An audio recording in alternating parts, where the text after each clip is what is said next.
Hi everyone, ikaze nanone kuri YouTube channel yanjye ari nayo yanyu yitwa Fisher TV. Ndagushimira wowe wakanze kuri subscribe, ndagushimira wowe udahwema gukurikira ibiganiro ducisha hano umunsi ku munsi.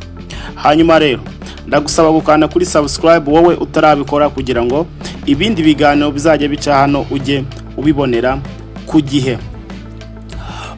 Tudatinze, mu magambo Donald Trump yatangaje ejo, yavuze yuko Iran iri gukora ibishoboka byose, isaba imbabazi, itakamba, ivuga yuko ngo iri mu gihe cyo guhananuka.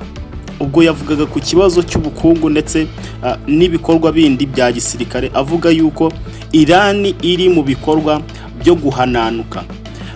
Ese byagenze bite kugira ngo Donald Trump atangaze aya magambo? Donald Trump yagize ati, Iran iri kutwandikira idutakambira idusaba gufungura umuhora wa Hormuz. Ati kandi ibyo ngibyo natwe ntabwo twiteze kubikora.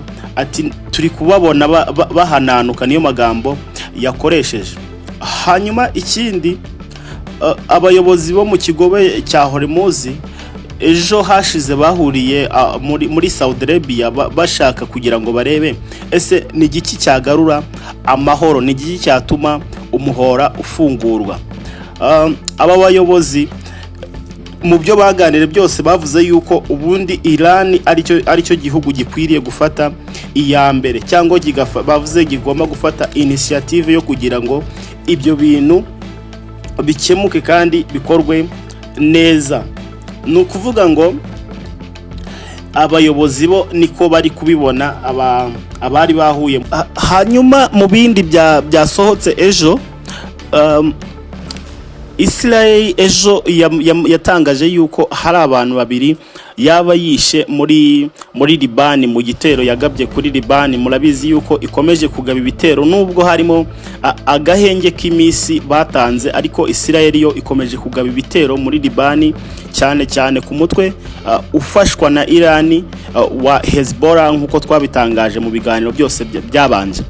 Hanyuma rero ibyo bitero Israel yakomeje kugaba muri Liban, uyu perezida Joseph wa Liban we yamaze gutangaza yuko ibyo bari gukora cyangwa se no kwica abantu ari ibyaha by'intambara.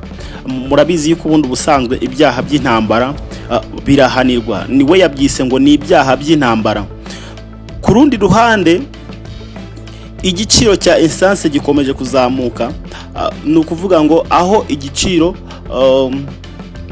kimaze kuzamukaho arenga 3% kuko byari bimeze.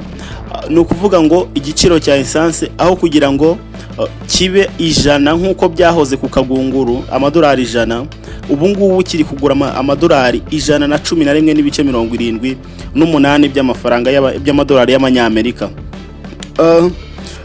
Hanyuma rero ikibazo gikomeye cyane ni uko ngo ababireba kure bavuga yuko ibi ngibi bishobora gutuma essence izamukaho 52% mu kwezi kwa gatandatu, mu gihe ibi byakomeza gutya.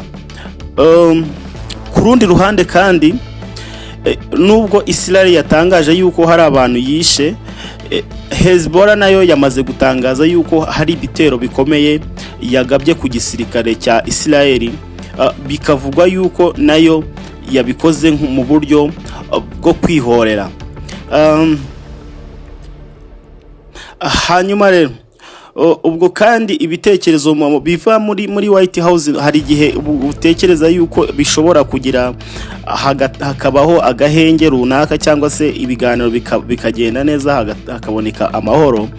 Ibitekerezo biri kuva muri White House bivuga yuko Donald Trump we arashaka gukomeza gufunga umuhora wa Hormuz.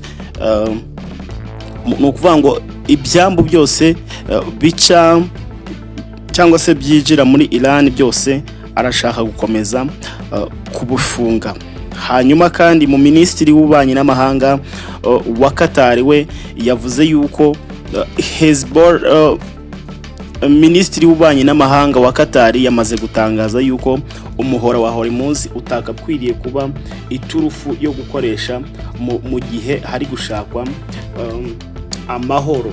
No kuvuga ngo bagakwiriye gukora ibindi byose bitarimo gufunga umuhora wa Hormuz. Bitewe icyo uzagusabwa no gukomeza gukurikira no YouTube channel yanjye ari nayo yanyu, kugira ngo ibiganiro biza gukomeza gucyaho nza kubibacishaho cyangwa se uza kubimenyera ku gihe. Hanyuma n'ubu utarakanze kuri subscribe ubikore kugira ngo ibindi biganiro ujye ubibona. Ciao.